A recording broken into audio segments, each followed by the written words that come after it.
మీరు చెప్తున్న దాని ప్రకారం చూస్తూ ఉంటే తెలంగాణలో ఈ సంఖ్య చాలా ఎక్కువ, ఎస్సీ ఎస్టీ బీసీలు ఈ సంఖ్య ఎక్కువ, కానీ ఆ సంఖ్య బీఎస్పీని ఎందుకు ఎంచుకోలేకపోతుంది?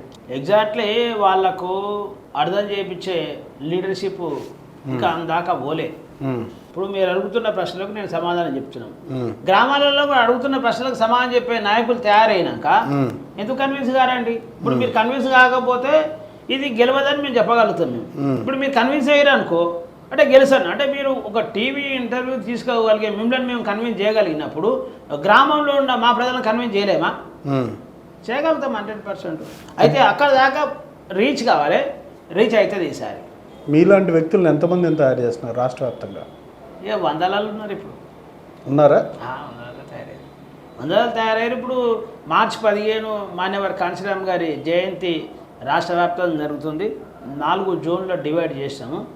ఒకటి ఏంటి కారణం ఏంటి? యుద్ధ బేరు అని చెప్పి బహుజన రాజ్యాధికారి యుద్ధ బేరు అని పెట్టారు, ఆయన జయంతి కార్యక్రమం అంటున్నారు. ఏంటి ఏం శంకారావం పూరించిపోతున్నారు యుద్ధంలో? ఇప్పుడు యుద్ధ బేరు అంటే మాన్యవర్ కాంశీరామ్ సార్ అంటేనే యుద్ధం ఆయన. మాన్యవర్ కాంశీరామ్ సార్ అంటేనే బ్రాకెట్లో మనం రాజకీయ యుద్ధం ఆయన, రాజకీయ యుద్ధమే ఆయన. మా ఓట్లు మీ సీట్లు ఇంకెంత కాలం అని నినాదం ఇచ్చింది ఆయన.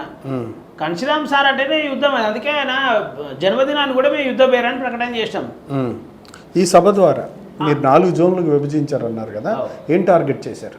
ఏం లేదండి, ఈ తెలంగాణ రాష్ట్రంలో అణగారిన వర్గాలకు ఆల్టర్నేటివ్ కాంగ్రెస్, టీఆర్ఎస్, బీజేపీ కాదు, బీఎస్పీని చెప్పడానికి ప్రయత్నం చేస్తున్నాం మేము.